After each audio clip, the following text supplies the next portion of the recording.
Friends, welcome to the fifth video in the Learn Stock Market from Scratch series by the Wall Street School. Now we have understood financial statements, we have understood annual reports in the previous videos.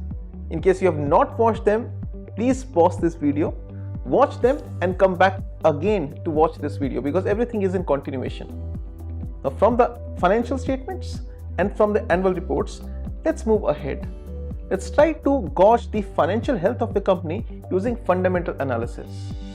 Fundamental analysis is done through various ratios. And in this video, we're going to cover some of those ratios here.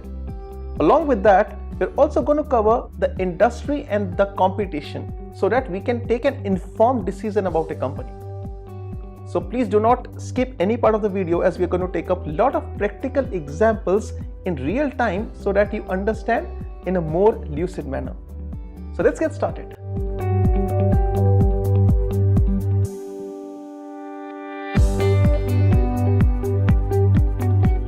How to do fundamental analysis of companies? Let's try to understand from this video. In the words of the great Warren Buffett, he says, price is what you pay and value is what you get.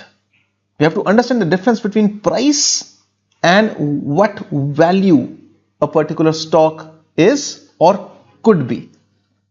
Now there are two reasons we put money in the stock markets. One, of course, is the price appreciation that we expect from any company. Second is the dividends that we earn from that stock.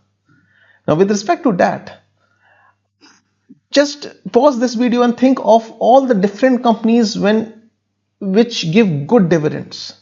You would know a lot of government companies. So let's talk of some companies which pay huge amount of dividend. Suppose NHPC is there, NTPC, Indian Oil, Hindustan Zinc, Bharat Petroleum, Vedanta, PTC. Most of these are government companies. REC, ONGC, HPCL, Coal India. Those are the companies which pay really good dividends when they pay. And one of the points of people putting money in the stock markets is that let's put in the company, let's enjoy the dividends. At least we'll earn at least more than what the fixed deposits pay us, and at the same time let's hope for a price appreciation also for the stock, which is fair expectation to have for any particular company. But the game begins now. In 1984, Berkshire Hathaway's letter to the shareholders, Mr. Warren Buffett has discussed about retained earnings, and he says, for a number of reasons, restricted earnings need not concern us further in this dividend discussions. Let us turn to the much more valued unrestricted variety. These earnings may, with equal feasibility, be retained or distributed. In our opinion, management should choose whichever course makes greater sense for the owners of the business. Now, because if you have earned the net profits, there are two treatments possible. One, you pay it as a dividend. Second, you retain it as an earnings for yourself. Now, this principle is not universally accepted. For a number of reasons, managers like to withhold unrestricted, readily distributable earnings from the shareholders to expand from corporate empire over which the managers rule, to operate from a position of exceptional financial comfort, etc. But we believe there is only one valid reason for retention. Unrestricted earnings should be retained only when there is a reasonable prospect, backed preferably by historical evidences, or when appropriate by a thoughtful analysis of the future. That for every dollar retained by the corporation, at least $1 of market value will be created for the owners. Let's read this again. For every dollar retained by the corporation, at least $1 of market value will be created for the owners. Now this means what? We just saw all the companies which pay big dividends, and this must be in your consideration set also, in case this is how you plan to pay the dividends, to invest in the companies because they pay good dividends. Let's talk of this company called NHPC. It's a government-owned company with a dividend yield of almost 7.41%. Fantastic, much more than the fixed deposits these days, and dividend yield with the probability of price appreciation also. And you see the stock price performance of NHPC. It has varied from 35 to the last 10 years to this and to this. So it has remained almost even Stevens. Not much change in the price appreciation, except for that it is one of the highest dividend paying stocks in terms of the yield. So let's try to understand the financials of the company. I have their profit and loss account, I have their cash flows, and I have the balance sheet of the company here for the last 10 years from 2011 till 2020. Now, if you see this, the sales have grown from 5,000 to almost 10,000 crores. So sales have doubled in last 10 years. The net profits of the company, they have almost remained flat. 2,300, 3,000, 2,000, 3,000 and almost 3,000 crores. Now you talk of their borrowings. 16,000 were their borrowings, and this last year 23,000 to 226 crores of their overall borrowings. The fixed assets are almost flat, not much change. Now if I were to analyze just the latest year from 2019 till 2020, the borrowings grew by 4,000 crores almost. The borrowings grew by 4,000 crores, and company is sitting on 10,000 crores of sales and has borrowings of almost 23,000 crores. So 4,000 of additional borrowings, the company has a dividend yield of 7%, all right. However, it pays nearly 1,500 crores as dividends out of the total profits of 2,874 crores. And the company sits on 23,000 crores of debt on a sales of 10,000 crores. My sales have doubled, my profits have almost remained flat, but I'm big enough or big hearty enough to keep on paying this much of dividends every year when my net profits have almost remained flat throughout. My debt is not going down. My debt has remained almost same, and I keep on paying dividends. 1,500 crores of dividend this year, and this is consistent.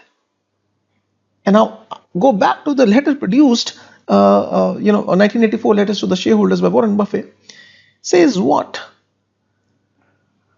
That for every dollar retained by the corporation, at least $1 of market value has to be created for the owners. So whatever money you are retaining, what value you have created for the owners. So for NHPC and for that matter the other companies which we just saw in the video, the government companies, there was a bit of analysis. So we made this template, we structured this template, in the, of course, the detailed stock market wizard program will teach you how to make this template.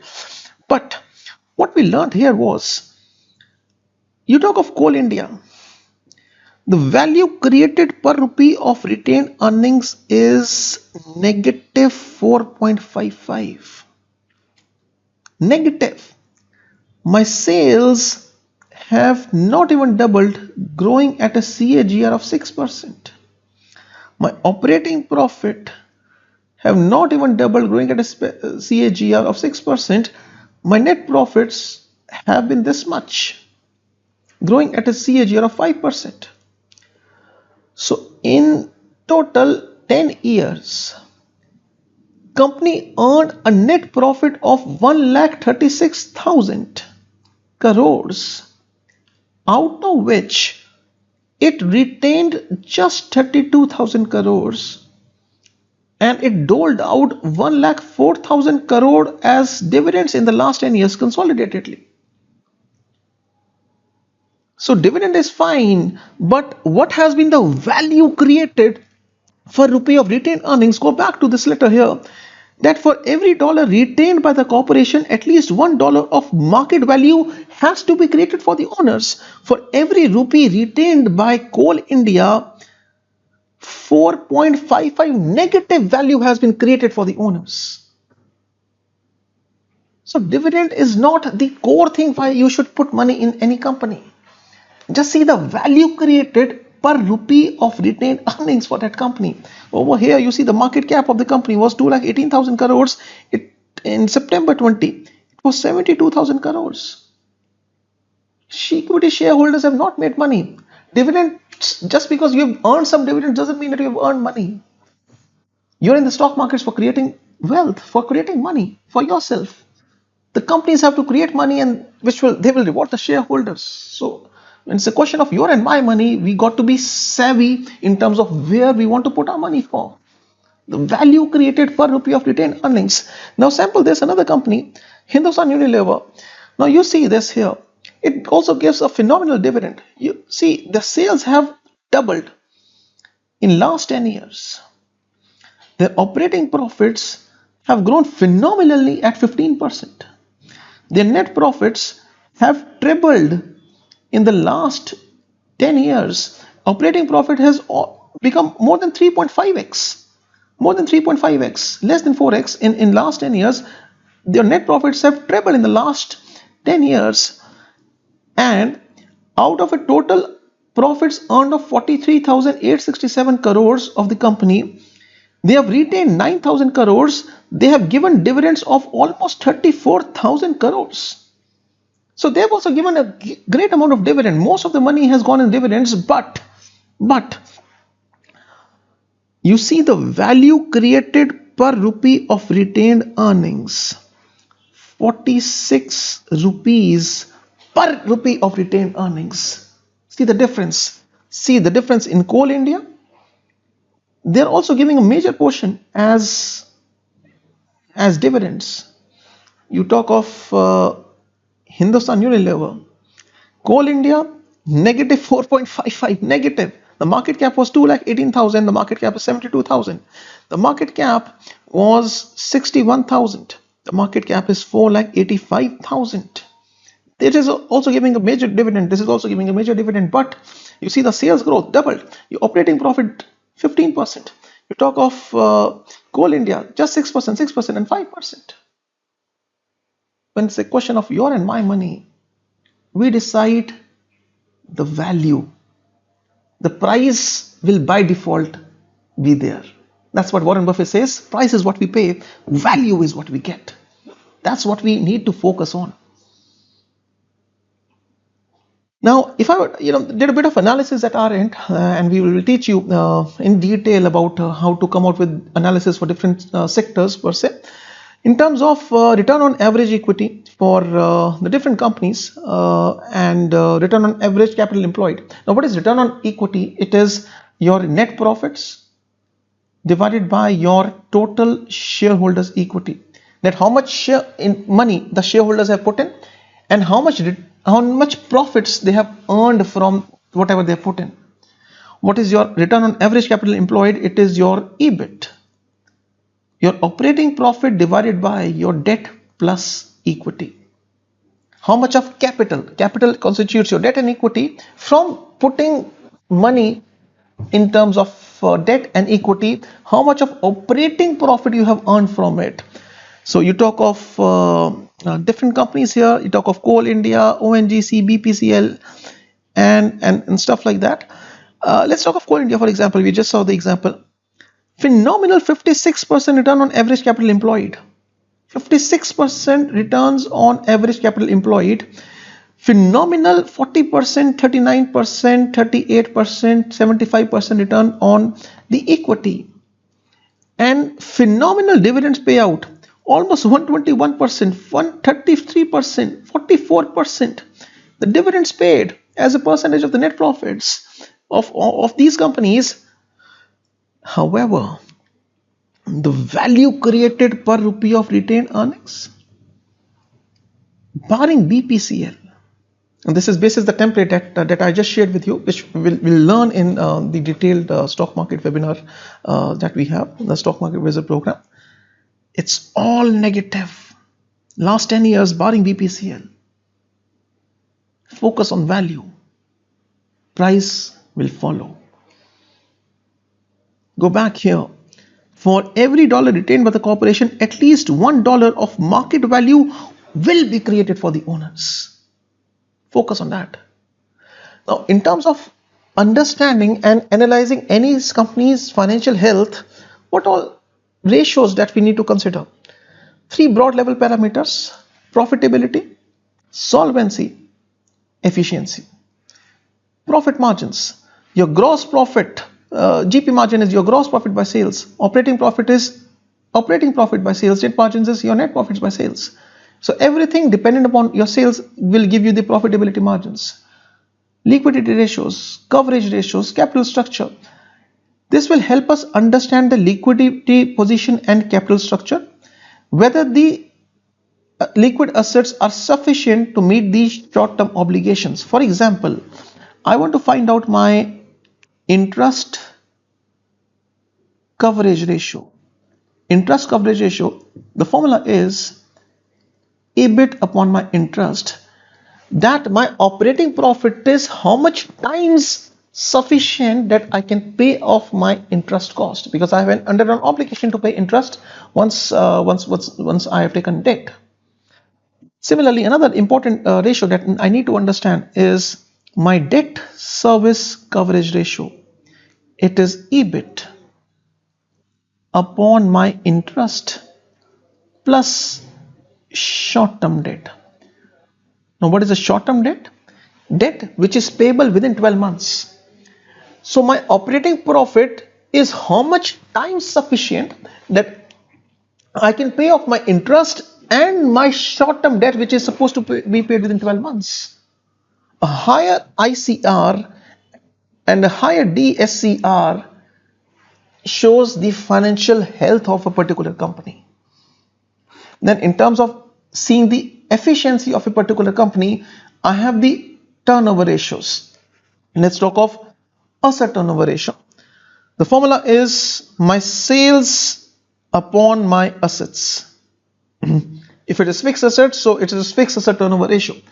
So for every 1 rupee of fixed asset on my assets, how much times the sales I have been able to generate. So we have return on equity, return on capital employed. We just saw the formulas in the previous slides. This will help us understand how effectively the management is using the assets to generate returns, and how efficiently are the assets being utilized, and how efficiently is the company managing its working capital. Now I'll take you through understanding of ROCE and ROE with practical example. Two different companies. We have Grasim, we have Crompton Greaves. It has an equity share capital of 131. It has a capital of 125. It has reserves of this. It has reserves of this. It has net worth of 41929. It has net worth of this much. The sum of both of these. It has total debt of 2903. It has total debt of this much. And so this is done. This is done. This is done. And I have a net profit of 509 crores here, and I have net profits of almost 402 crores here. Okay. Now, if at all I want to calculate my return on capital employed for this company, this will be nothing but my EBIT upon the total capital employed, which comes out to be just 3.4%. And whereas with respect to Crompton Greaves, it is almost 42.9%. Now see, profits, the net profits of both the companies are almost same. I mean 400-500 crores, almost same. But the return on capital employed for Grasim is just 3.4%. The return on capital employed for Crompton Greaves is almost 42%, because their total net worth is much lesser than that of Grasim. Crompton Greaves is able to generate almost as much profit as Grasim is, but it is doing it with 96% less capital as compared to what Grasim is. That is why there is a difference in terms of the return on capital employed here. Hence, Crompton Green's return on equity and return on capital employed numbers are much higher as compared to Grasim. So, how much of money we have invested in terms of our capital, be it equity, be it debt, and basis that how much of profitability a company has been able to generate. So, two different companies but earning almost a similar sort of net profits. The return on capital employed for a particular company is lesser, and for a particular company is much higher because the base is small. Now, in 2007 letters to the shareholder by Berkshire Hathaway, they've defined great business, they've defined good business, and they've defined gruesome business. So, as per Warren Buffett, he says that Charlie and I look for companies that have business we understand, a favorable long-term economics, and able and trustworthy management, and a sensible price tag. We'd like to buy the whole business, or if management is a partner, at least 80%. But if a business requires a superstar to produce great results, the business itself cannot be deemed great. A medical partnership led by your area's premier brain surgeon may enjoy outsized and growing earnings, but that tells little about its future. The partnership moat, we'll understand moat in the next video, will go when the surgeon goes. So, he has defined great business as the business which has an enduring moat. Now, what is a moat? We will discuss this in detail in the next video. So, as per him, the great businesses are the business with enduring moat. Now, what is a good business? A good business is a company that needs large increases in capital to engender its growth, may well prove to be a satisfactory investment.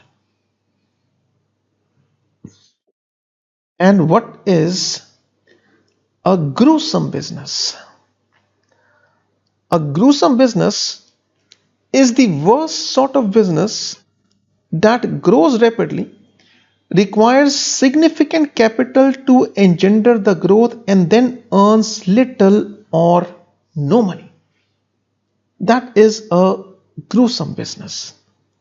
Now let's take some practical examples here. This is Amara Raja Batteries. I have their annual report of 2013 and 14 with me. And I've taken a dated annual report. There's a reason behind it. The chairman says, logic says we should be content, rationality guides us to make incremental investments, and prudence advises cautious aggression. At this juncture, we can either be satisfied by the bountiful returns or undertake the challenge of doing the extraordinary that transforms the perception of the brand and the corporate in the minds of the stakeholders and the sector as a whole. So here at Amara Raja, we have opted for the latter option. Case in point, we initiated our largest capacity augmentation exercise at a time when most corporates chose to put their capex investments on the back burner. Because we are focused on outperforming the prevailing growth averages, and has inevitably made it happen through a combination of superior products, distinctive positioning, deeper distribution network. Great. So the efficacy of this approach is reflected in superior numbers which Amara Raja has posted. So from this annual report of 2013-14, I get to know that the company has gone for a major capital expansion when many of its competitors have put it on the back burner. Now let's try to read the numbers of the company. Now here you go. So I have the financials of the company.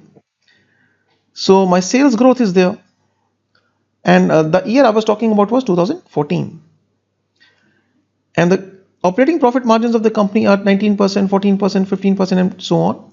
And my asset turnover ratio, we just saw what is an asset turnover ratio. That is for every 1 rupee of asset which I have, how much sales I have been able to generate. Now we learn this how to calculate this through the templates in the detailed sessions that we have. The asset turnover ratio for this company was 8.25. That means for every 1 rupee of asset, I was able to generate sales of 8.25 times. Now their net block was 358 crores.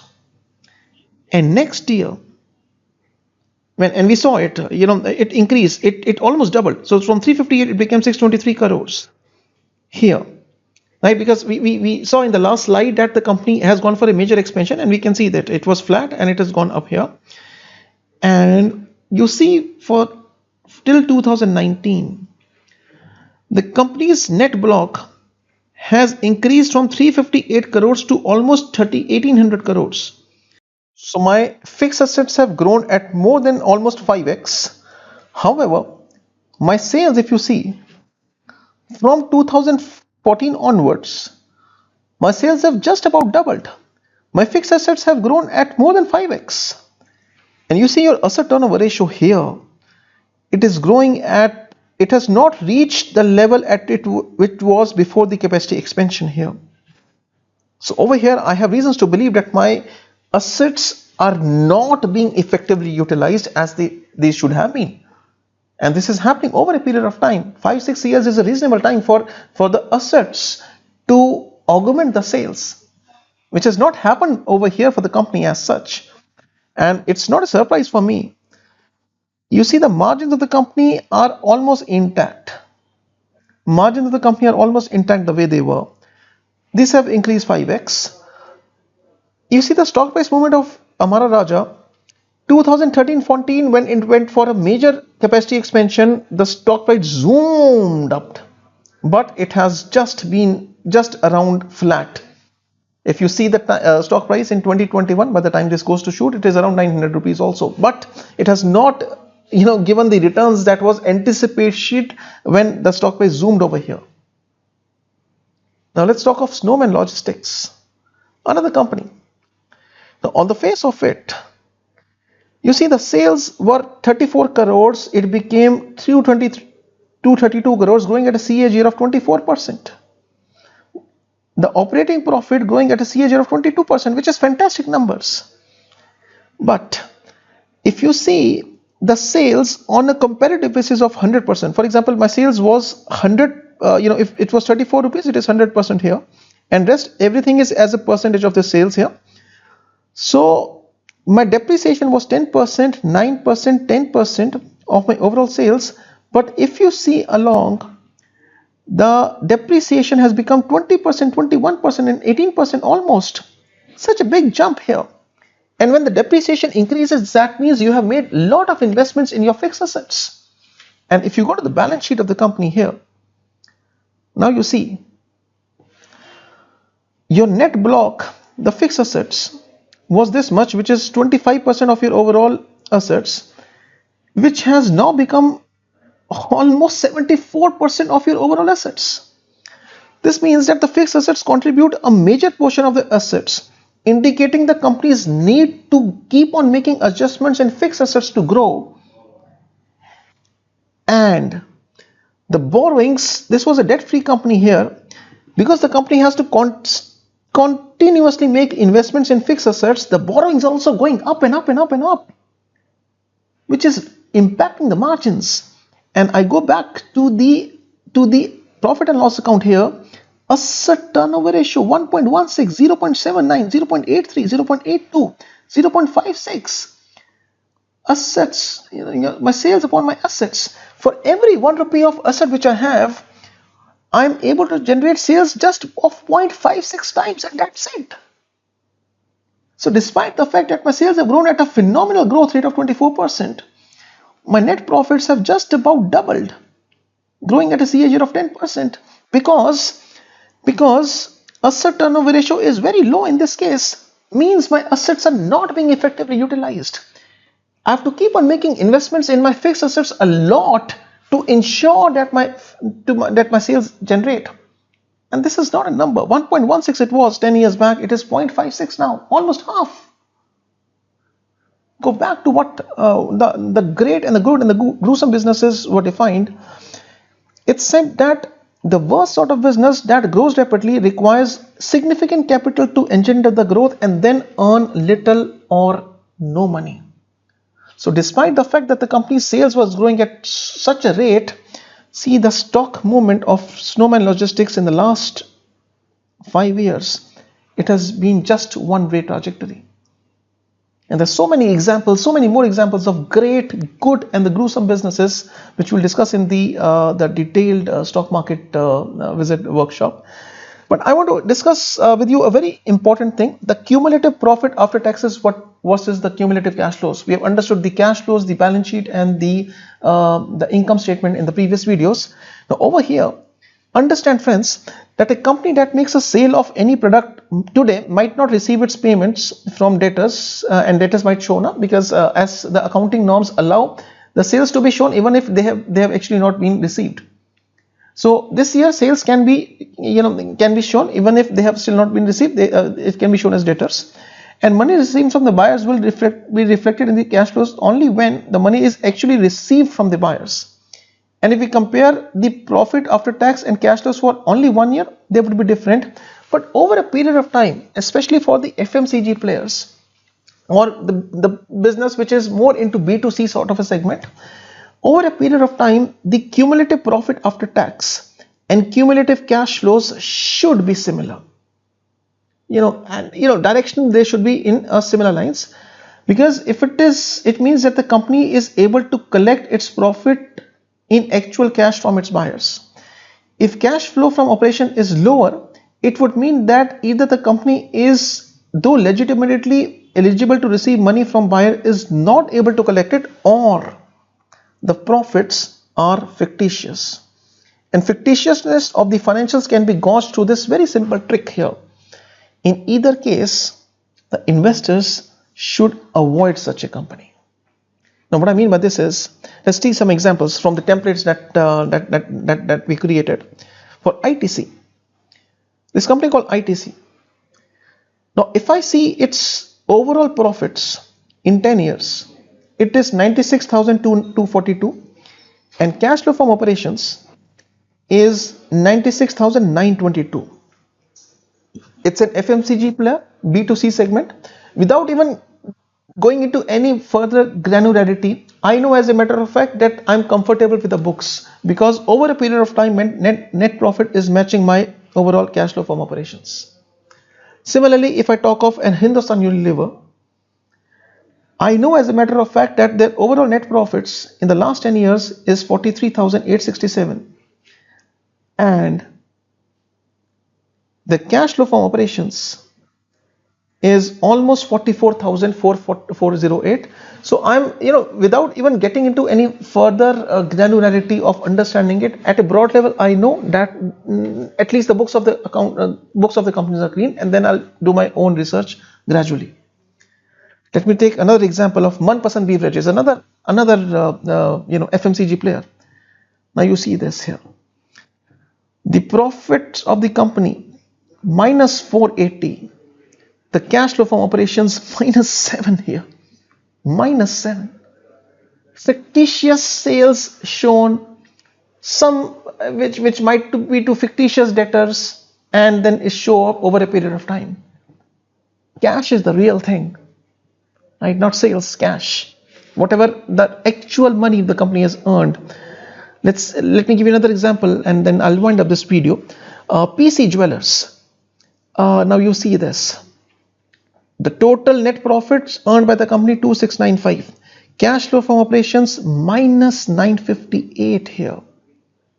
And this is overall consolidated. But if you do not want to be wiser after the event, let's go back to 2011 till 2016 here, when everything was okay about the company. It was going as a normal entity. Their net profits was 1655 from 2011 till 2016. Their overall net profits for 5 years was 1655, and their cash from operations at that time, and it's into B2C segment, it sells jewelry to the end users, minus 254. The trouble was brewing at this time only. So as investors, we need to have that hawk eye, trying to understand the financials fundamentally. The numbers don't lie. You can lie for 1 year, you can lie for 2 years. Over a period of time, you will be caught. So that is it with respect to this video. I hope you have understood at a broad level how to do a fundamental analysis of any particular company. So in the detailed video, we're going to teach you at a much more granular level with much more examples and much more case studies. But I hope this has set as a good ground for you to gauge the companies, the good, the great, and the gruesome companies. We'll see you again in the next video. So that's it from my side for this video. Thank you.